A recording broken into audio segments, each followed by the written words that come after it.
Sallallahu ala Muhammad, sallallahu alaihi wasallam, sallallahu ala Muhammad, sallallahu alaihi wasallam. Bismillahirrahmanirrahim. Assalamualaikum warahmatullahi wabarakatuh. Innal hamdalillah nahmaduhu wa nasta'inuhu wa nastaghfiruhu wa na'udzu billahi min shururi anfusina wa min sayyiati a'malina man yahdihillahu fala mudilla lahu wa man yudlil fala hadiya lahu. Asyhadu an la ilaha illallah wahdahu la syarika lahu wa asyhadu anna Muhammadan abduhu wa rasuluhu la nabiyya ba'dah. Qala Allah ta'ala fil Qur'anil Karim, a'udzu billahi minasy syaithanir rajim. Bismillahirrahmanirrahim. Laqad kana fi Rasulillahi uswatun hasanah liman kana yarjullaha wal yawmal akhir wa dzakarallaha katsiran. Wa qala aidan, inna Allaha wa malaikatahu yusholluna 'alan nabi ya ayyuhalladzina amanu shallu 'alaihi wa sallimu taslima. Yang kami hormati Bapak Ibu guru semua dan yang kami banggakan siswa-siswi SMA Surabaya. Alhamdulillah pada pagi hari ini, tepat pada hari Rabu 19 Oktober 2021 yang bertepatan dengan 12 Rabiul Awal. Hari ini adalah hari yang sangat mulia, hari yang sangat agung, yaitu hari lahirnya sesosok manusia yang paling mulia, yaitu Muhammad Sallallahu Alaihi Wasallam. Dengan risalahnya beliau, dengan dakwah beliau yang beliau sampaikan ketika beliau lahir pada 571 Masehi atau tahun Gajah waktu itu, yang hingga sekarang dakwahnya masih dapat kita rasakan berupa nikmat Islam, sehingga kita di sini dapat berkumpul dan bergabung dengan ikatan ukhuwah Islamiyah. Bicara soal Maulid, tentunya tidak lepas dari yang namanya sejarah. Di sini kami akan menjelaskan sejarah Maulid itu sendiri yang perlu kalian pahami. Jadi sebelumnya, Maulid Nabi Sallallahu Alaihi Wasallam atau peringatan hari lahirnya Nabi Sallallahu Alaihi Wasallam pada dasarnya dulu di zaman para sahabat, para tabi'in, tabi'ut tabi'in dan bawahnya lagi itu belum ada ya. Lalu adanya kapan? Nah ini. Jadi ada dua versi dari menurut jurnal ilmiah penelitian dari Muhammad Yunus. Beliau adalah salah satu dosen di Unzah Probolinggo. Beliau menuliskan dalam jurnal ilmiahnya bahwa peringatan Maulid itu terbagi menjadi dua versi. Versi pertama, itu pertama kali ada Maulid Nabi itu pada tahun 341 Hijriah. Ya. Pelopornya adalah Mu'islid Dinillah. Mu'islid Dinillah ini adalah khalifah pada dinasti Fatimiyah. Ya. Jadi dulu itu di zaman dinasti Abbasiyah, ya. Dinasti Abbasiyah itu kan letaknya pusatnya itu di kota Baghdad, Irak. Tapi ada dinasti-dinasti lain yang bermunculan atau dinasti-dinasti kecil, tapi induknya tetap Bani Abbasiyah. Ya. Di situ ada dinasti Fatimiyah yang diketuai atau yang dipimpin oleh Khalifah Muzaffar Mu'islid Dinillah pada 341 Masehi. Tapi ya ada tapinya nih. Tapi ketika Mu'islid Dinillah ini menyelenggarakan perayaan Maulid, sempat diberhentikan atau sempat dilarang oleh Khalifah Afdal, ya, bukan Abdal Riryawati ya. Abdal bin Amir al-Jayusi ya. Amir al-Jayusi. Beliau bahkan sempat melarang perayaan Maulid selama 100 tahun di sini ya. Lalu muncul lagi pada tahun 534 itu dipelopori oleh Khalifah Amir Ri'ah Kamilah, yaitu juga salah satu khalifah di dinasti Fatimiyah. Ini periode pertama atau versi yang pertama ya. Versi yang kedua tepatnya pada tahun 630 Hijriah itu dipelopori oleh khalifah yang bernama Muzaffar bin Abu Sa'id. Nah, siapa beliau? Muzaffar bin Abu Sa'id ini adalah salah satu khalifah yang menempati posisi di Irbil. Irbil itu salah satu provinsi di Irak dulu ya. Nah, Muzaffar ini menyelenggarakan atau merayakan Maulid itu dalam rangka untuk memperkuat atau memperkokoh umat Islam pada waktu itu ya. Jadi ketika itu di sisi timur ya, itu ada pasukan Mongolia yang sangat kuat, sangat beringas, yang dipimpin oleh Genghis Khan di situ ya. Genghis Khan. Nah, oleh karenanya Muzaffar bin Abu Sa'id ini menyelenggarakan Maulid dalam rangka membentuk heroisme, membentuk kekuatan umat Muslim di situ, sehingga diadakannya Maulid Nabi selama 7 hari 7 malam di situ, dan disambut dengan berbagai macam makanan. Lalu beliau mengundang para orator atau mengundang para pendakwah di situ, sehingga para orator dan pendakwah menggelorakan semangat jihad para kaum muslimin pada waktu itu, sehingga dengan tergeloranya pasukan muslimin sehingga beliau dapat mengusir pasukan Genghis Khan dari tanah Irak pada waktu itu ya. Selanjutnya ternyata Maulid Nabi SAW ini ada erat kaitannya dengan jihad ya. Jadi ceritanya begini. Jadi ketika itu Salahuddin Al-Ayyubi, tahu ya Salahuddin Al-Ayyubi ya? Jadi ketika masa Salahuddin Al-Ayyubi ya, dulu sebelum Salahuddin Al-Ayyubi itu Yerusalem atau negeri Palestina sekarang itu pernah dikalahkan oleh pasukan salib waktu itu pada tahun 1099. Ketika itu Masjid Aqsa itu dikuasai oleh orang-orang Nasrani ya pada waktu itu.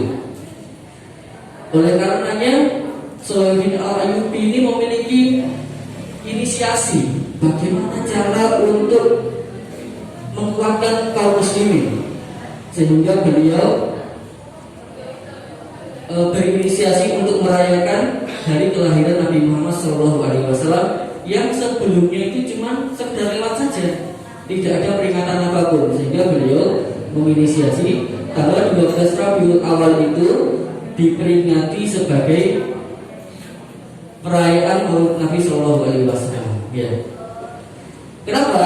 Menurut beliau, ya, dengan diselenggarakan Maulid itu ada momen, ya. Jadi momen di sini maksudnya momen, momen. Contoh ya, hari kemerdekaan itu momen, ya. Indonesia sampai sekarang hitungannya merdeka, ya. Tapi 17 Agustus itulah yang kita laksanakan perayaannya, ya betul ya. Silaturahmi itu bisa dilakukan kapanpun, tapi momen yang paling bagus itu ketika 1 Syawal, seperti itu ya. Jadi menurut beliau, ketika Maulid itu dirayakan, maka umat Islam itu akan mengingat kembali jasa-jasa Rasulullah SAW. Para pendakwah kembali menyiarkan tentang dakwah beliau, terus menceritakan kisah-kisah beliau dan sebagainya. Ya. Nah, jadi ini beliau menginisiasi pada tahun 579 Masehi. Ya. 579 Masehi. Ketika itu, ya, Salahuddin Al-Ayyubi itu menguasai 2 kota suci, kota Makkah dan Madinah. Ya. atau Imamul Haramain namanya, penjaga dua kota suci. Nah, pada tahun 580 Masehi, ketika itu musim haji ya, beliau mensosialisasikan kepada seluruh jamaah haji pada waktu itu. Disampaikanlah kepada para jamaah haji ya. Disampaikan tentang perayaan Maulid ya. Kalau bisa diselenggarakan di negara-negara di seluruh dunia ya. Jadi beliau meminta agar di tahun 580 itu, 580 Masehi, Maulid itu diselenggarakan seperti itu. Nah, lalu hasil dari gagasan Salahuddin Al-Ayyubi ini ternyata, Masya Allah sekali ya. Jadi pada tahun 583 Masehi ya, 583 Masehi itu pasukan kaum muslimin berkat kecintaannya para umat Islam ya, digelorakan lagi dengan adanya perayaan Maulid ini, sehingga menggelora lagi ya, dan akhirnya bisa mengalahkan pasukan salib dan merebut kembali Yerusalem dari orang-orang Romawi pada waktu itu ya. Jadi di sini yang saya tekankan bahwa ternyata di sini Maulid itu memiliki sejarah yang cukup panjang ya. Jadi momen Maulid ini sangat baik kita gunakan untuk mengingat jasa-jasa Rasulullah Shallallahu Alaihi Wasallam sendiri. Biasanya pada momen Maulid ini banyak diceritakan kisah-kisah beliau ya. Sebagaimana yang dilakukan juga oleh Salahuddin Al-Ayyubi pada tahun 580 Masehi, beliau menyelenggarakan sebuah sayembara penulisan sejarah syair-syair ataupun pujian-pujian kepada Rasulullah Shallallahu Alaihi Wasallam. Ketika itu yang terpilih adalah Syekh Ja'far Al-Barzanji. Tahu Barzanji loh ya? Kalian pernah sering dengar mungkin ya di daerah Indonesia atau daerah masyarakat kita. Biasanya ada pembacaan Barzanji, itu karangan Syekh Ja'far Al-Barzanji yang hidup di masa Salahuddin Al-Ayyubi. Baik. Selanjutnya kita kisahkan dulu ya. Gak after yang namanya kita memperingati Maulid Nabi, tapi kita tidak mengenal Nabi Muhammad Sallallahu Alaihi Wasallam. Jadi Muhammad Sallallahu Alaihi Wasallam ya, dalam kisahnya beliau ini dilahirkan pada tahun 571 Masehi yang bertepatan pada tahun Gajah. Disebut tahun Gajah karena adanya invasi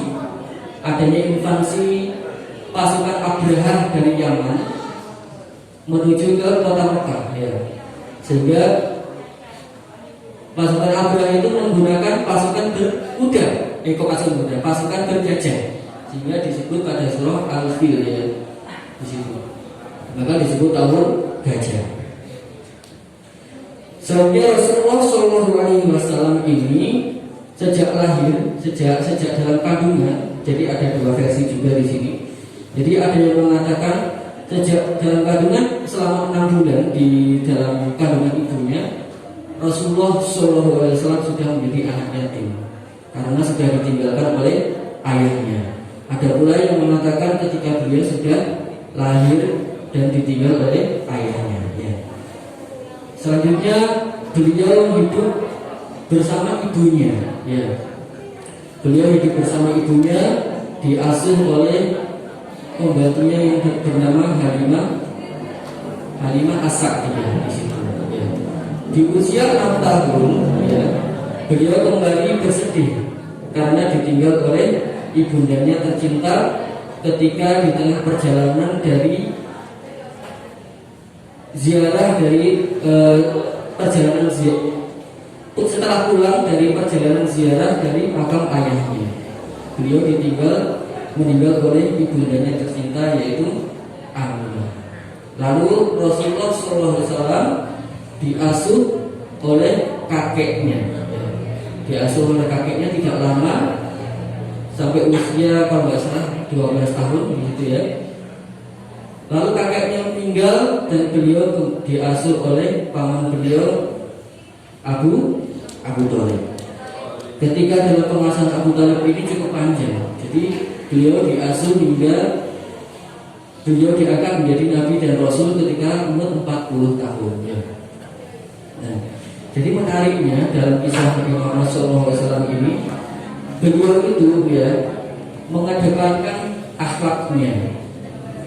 Bahkan beliau disebutkan dalam surah Al-Qalam ayat 4, wa innaka la'ala khuluqin adzim, dan sungguh la'ala khuluqin adzim, pada dirimu wahai Muhammad khuluqin adzim, budi pekerti yang baik di situ ya.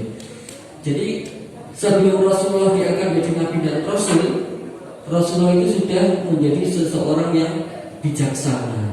Bahkan Rasulullah disebut sebagai Al-Amin karena kejujurannya ya. Nah, begini.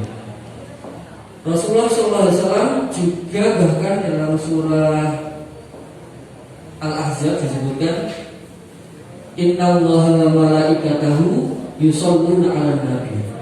Sesungguhnya Allah dan malaikat yusholluna 'alan nabi, berselawat kepada nabi. Ya, di sini Nabi Muhammad. Ya ayyuhalladzina amanu, wahai orang-orang beriman, shollu, berselawatlah alaihi kepada Nabi, wasallimu, dan berilah salam, wasallimu taslima, dan berilah penghormatan kepadanya. Ya, di sini bahkan saking mulianya Rasulullah SAW, Allah dan para malaikat pun berselawat kepadanya. Ini tentang kemuliaan hak beliau. Selanjutnya kita bahas tentang heroisme Rasulullah SAW. Ya. Jadi Rasulullah itu berdakwah itu tidak langsung ujuk-ujuk langsung memiliki banyak umat, tapi Rasulullah melakukan dengan cara bersembunyi dulu. Didakwai para kerabat terdekatnya dulu, dimulai dari istrinya Siti Khadijah Al-Khuwailid, dari kalangan perempuan, dari kalangan anak kecil Ali bin Abi Thalib, dari pria dewasa Abu Bakar As-Siddiq, dari kalangan pembantu atau budak ada Harith bin Harithah di situ. Ya. Lalu barulah beliau ketika sudah terhimpun banyak umat atau banyak kaum muslimin di situ, barulah Allah memerintahkan Rasulullah SAW yaitu dakwah secara terang-terangan. Dakwah secara terang-terangan ini beliau juga melakukan dengan cara hikmah, yaitu dengan cara mengumpulkan dulu pemuka-pemuka kaum Quraisy pada waktu itu yang dikumpulkan di Bukit Sofa di situ. Nah, di sini tapi ada perlawanan. Ya, jadi dakwah itu enggak selalu sukses.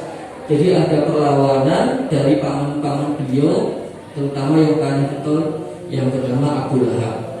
Abu Lahab bahkan mengancam kalau Rasulullah tetap mengadakan dakwah, maka dia akan sengsara.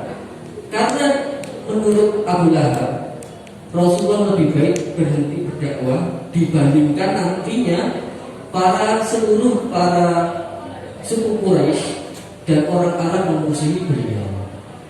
Dan ternyata benar, ketika Rasulullah terus melakukan dakwahnya, ada intimidasi dari para kaum kafir Quraisy pada waktu itu, yang beliau dilempar kotoran, yang beliau dianggap sebagai penyihir, yang beliau dianggap sebagai orang gila, bahkan beliau seringkali diancam pembunuhan. Ya, di sini. Selanjutnya jiwa kepemimpinan beliau Sallallahu Alaihi Wasallam. Ya. Nabi Muhammad SAW bukan hanya seorang pendakwah yang biasa, tetapi dia juga seorang pemimpin yang unggul. Terbukti pada peperangan yang beliau pimpin itu selalu meraih kemenangan, kecuali pada perang yang Rasulullah dikalahkan ya. Tapi karena itu kesalahan dari para sahabatnya. Ketika itu ada Badar Ghanimah ketika didatangi dan akhirnya tidak tahu kalau ternyata para kaum Quraisy itu belum meninggalkan medan pertempuran sepenuhnya sehingga diserang balik dan akhirnya kalah situ ya. Tapi untuk peperangan setelahnya beliau selalu memenangkan. Bahkan beliau terdepan sebagai panglima perang ya. Sebagai pemimpin utamanya ya. Dan juga beliau adalah seorang yang sangat penyayang kepada para sahabat-sahabatnya. Terbukti dengan adanya perbudakan. Jadi perbudakan ini sebetulnya dalam Islam itu ada, dulu ada, ya. Tetapi menurut konsensus itu kesepakatan bersama. Jadi para ulama kontemporer sekarang, ya, dengan adanya undang-undang anti perbudakan atau penjajahan, itu umat Islam atau para ulama umat Islam itu setuju. Ya, kenapa? Alasannya apa? Alasannya di zaman Rasulullah SAW dulu perbudakan ada, bila dirubah contohnya. Tapi apa yang dilakukan oleh Rasulullah dan para sahabat pada waktu itu membebaskan, ya, membebaskan para budak. Artinya apa? Artinya sebetulnya umat Islam itu belum bisa menghapus perbudakan seutuhnya pada waktu itu. Ya. Jadi bisanya dibeli terus bebas ya. Nah sehingga ketika sekarang sudah ada konsensus atau kesepakatan bersama seluruh dunia dengan dihapuskan perbudakan, maka di sini para ulama umat muslim itu setuju ya. Jadi sekarang perbudakan tidak ada. Jadi budak yang sekarang kalian anggap pembantu rumah tangga itu bukan budak ya, bukan budak ya. Budak itu beda. Budak itu biasa. Budak itu akibat peperangan biasanya. Tawanan perang itu menjadi budak dulu. Dulu budak itu diperjualbelikan. Jadi derajat budak itu sangat rendah dulu. Jadi Rasulullah itu turun itu salah satunya juga mengangkat derajat para budak ya, sehingga budak yang dulu itu sangat terhina, sangat rendah posisinya. Bahkan ketika mereka menikah itu anak keturunannya itu tidak menjadi sebagai orang-orang yang lainnya, jadi menjadi orang-orang rendah. Juga Rasulullah SAW itu mengangkat derajat para wanita. Ya, kenapa saya bilang seperti ini? Karena dulu ya di zaman Quraisy itu wanita itu hanya sebagai pelampiasan nafsu ya.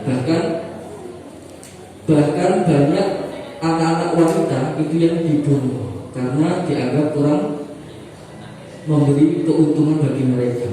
Mereka kaum yang lemah dan tidak bisa untuk berperang. Namun dengan adanya Rasulullah SAW derajat wanita dinaikkan kembali.